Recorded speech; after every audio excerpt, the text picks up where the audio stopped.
One exception. The drug has radically boosted brain functioning. You mean increased intelligence?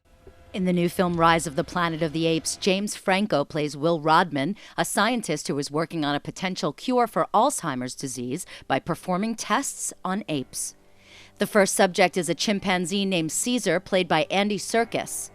The scientist's cure not only repairs brain cells, but it genetically modifies the chimpanzee's way of thinking to create a new breed of ape with human-like intelligence.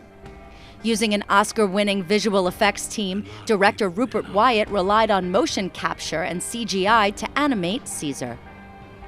English actor Andy Serkis, who is best known for his role as Gollum in Peter Jackson's Lord of the Rings films, plays Caesar in this film.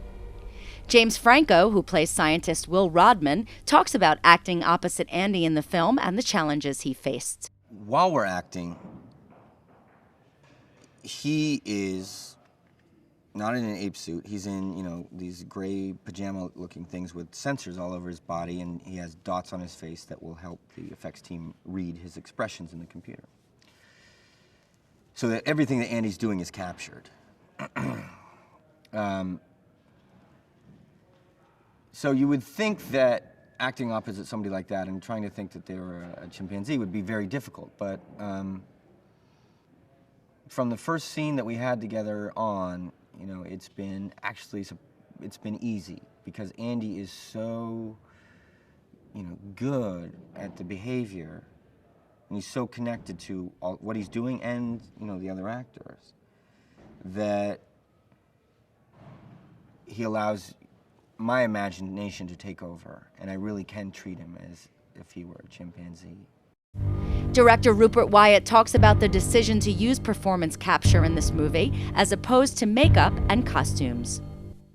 It's interesting because I'm sure there's going to be a lot of comment in terms of, oh, they went digital and why did they go CGI, and it's so much better to actually go practical and real, and that's more in keeping with the mythology. But I think hopefully when people watch this film, they'll understand that there's a real reason behind this, and that is we deal with a contemporary story. We deal with apes that are apes. They're not humanoids or simians that have evolved into a place where they're half ape, half man, or anything like that. We're dealing with real chimpanzees. So you then have to ask yourself the question, well, do you actually want to, you either have a choice, I think. You have a choice to use real chimps and real apes.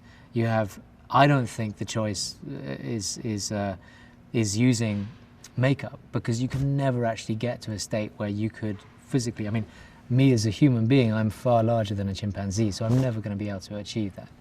And the actual ape movement and all of that, it never would have worked. Rise of the Planet of the Apes also stars Frida Pinto, John Lithgow, and Tom Felton.